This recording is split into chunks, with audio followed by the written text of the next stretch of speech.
So this table basically summarizes how reinforcement theory basically works. So number one, when the stimulus is present and the stimulus is pleasant, then it's considered positive reinforcement. So I am much more likely to increase the behavior that I get because I like the pleasant stimulus. And so an example of this is getting praise from your supervisor, and your supervisor said, great job, I'm going to continue to do that. Or I get, a pay reward or a bonus for doing that. I'm going to continue to do those behaviors because I want that bonus, I want that reward. In terms of punishment, what is presented to me is an unpleasant stimulus. And so the unpleasant stimulus decreases the behavior. If I get criticism from my supervisor for doing something, I'm not going to do that anymore because I don't want the criticism. Now, extinction means a pleasant stimulus is removed. So when I remove the pleasant stimulus, my desire to continue to behave in a particular way decreases because there's no stimulus, there's no reward to continue to keep me on that straight and narrow path. So if I forget to say thank you to you today, or I forget to pay you this month, your desire, your motivation, your excitement about continuing to behave in a particular way or to work in a particular way decreases because suddenly that reward went away and you're like, ooh, it went away. So I don't need to continue to do this anymore.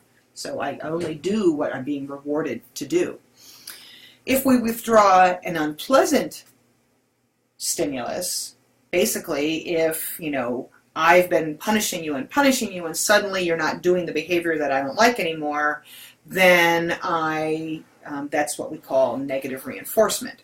So the behaviors that I want are going to increase because I'm removing that unpleasant reward. The behaviors are starting to increase, so future criticism then is avoided. So I'm going to behave in this way, or I'm not going to behave in this way. I'm going to behave in a particular way to avoid the criticism, not because I'm excited to do it, but because I just don't want to deal with the negativity that's attached to it. So negative reinforcement is not really the best way to handle things, and neither is punishment, honestly.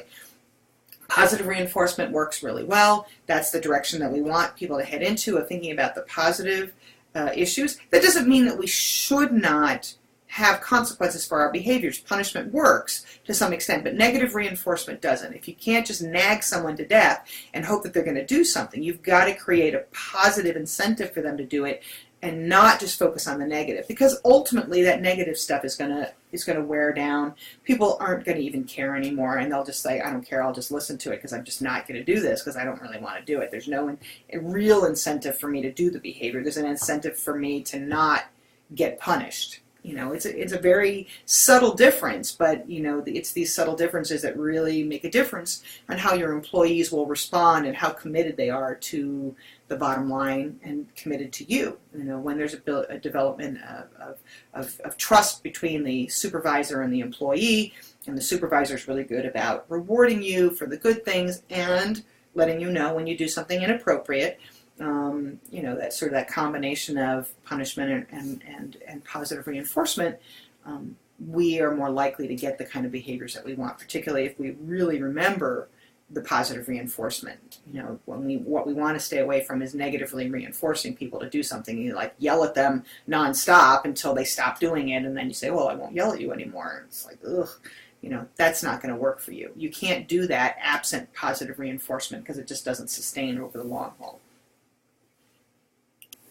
The last thing we want to address is reward schedules. Now, we know from the perceptual process, we know from people's perceptions that when a stimulus is being sent to them, we get numb to it after a while. So if you get rewarded all the time, if someone says to you, good job, good job, good job, that reward starts to cease to be good, right? It starts to lose its efficacy, if you will. So we get used to the stimulus, we don't hear it anymore, so a continuous reinforcement starts to get us numb after a while because we just don't hear it anymore. It doesn't become novel. It's not exciting. It's not new. It's not, it doesn't feel always genuine, right? So we tend to focus more on what we call partial reinforcements. We could do this on a fixed or variable rate, intervals or ratios. And so how does that basically work out? A fixed interval means after a certain period of time you get a reward. So payday is a fixed interval. So I get paid today, and I know I get paid in 2 weeks, and another 2 weeks, and another 2 weeks. So the goal here is I know that at least for the next 2 weeks I'm going to behave really well so I can get my paycheck, right? And if the company decides one day to stop paying you, then it's like, not a problem. And so these fixed intervals are much better than sort of paying somebody every day, right? So come back tomorrow, here's your pay. Come back tomorrow, here's your pay. We want them to be here for longer periods of time. So come for the next 2 weeks, come for the next month.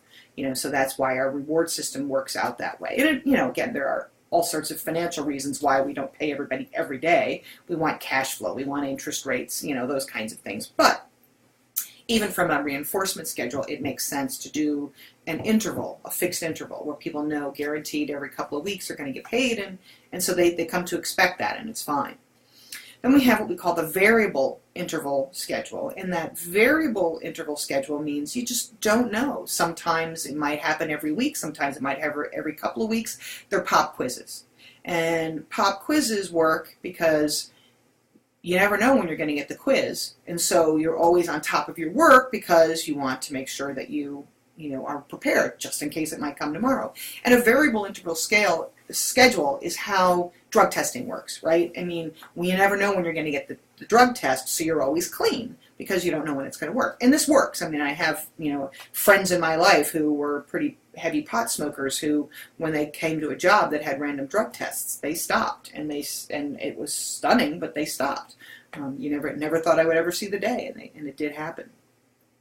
A fixed ratio scale means, when you sell a certain amount of product, you get a reward. And so it doesn't matter how long it takes you to do it, if you behave and you meet the goal, the number of responses or the number of sales that you're supposed to have, you could do it in a short period of time or a long period of time. It doesn't matter because it's a ratio. I hit the ratio. And if I hit the ratio sooner, I get the reward sooner, but it's a fixed ratio. Every time I hit the ratio, every time I hit the number of sales I'm supposed to sell, or the number of cars I'm supposed to sell, the number of widgets I'm supposed to make, I get the reward, period. So the incentive then is I want to do it faster so that I could get the reward faster and get more reward in the same period of time. And that's how commissions work. People work really hard for commissions because they want as much, they know what they're going to get, so they know how much they want to make. If, let's say, you want to make $100,000 a year, you have to sell a certain amount of things in order to make that commission of $100,000. So the time frame doesn't matter as much as the actual behaviors that you engage in. And when you engage in the appropriate number of behaviors, whatever that is, or have the appropriate number of outcomes, you get your reward. So the variable ratio schedule means that it doesn't matter that you could have, 2 responses and you get a reward, and then it could be 15 responses and you get a reward. And it really, again, is not related to time, and it's really not related to any proportional reward system. It's just going to happen randomly. This is a complete random system, right? It's just going to do whatever it wants to do, in a random fashion. And that's the slot machines, right? I mean, you go out to gamble, and your one-armed bandits don't all respond in the same rate. Now, there is an average that the house wants to see. So they program their slot machines to give rewards out at a certain rate, but it's still a random generator within a particular machine, and so the machine will only reward randomly a certain amount of money over and that's how that basically works. And so some machines pay out more, some machines pay out less, and then there's some that sort of hit the average. And the slot machines that are closer to the aisles, closer to the alcohol, those machines pay out more. And so they want people to be sitting there and playing those machines. And a lot of times companies will even, a lot of casinos will actually stock people in there and have their own people sitting there. They give them the money to play it, and they just let them play, even though they're going to give all that money back to the house. The point is that they want to draw people in. If people like to sit next to somebody who's winning, but the one next to them may not pay out at the same amount. So it draws people into the row where the machines pay out at a lower rate. It's all a psychological game, clearly.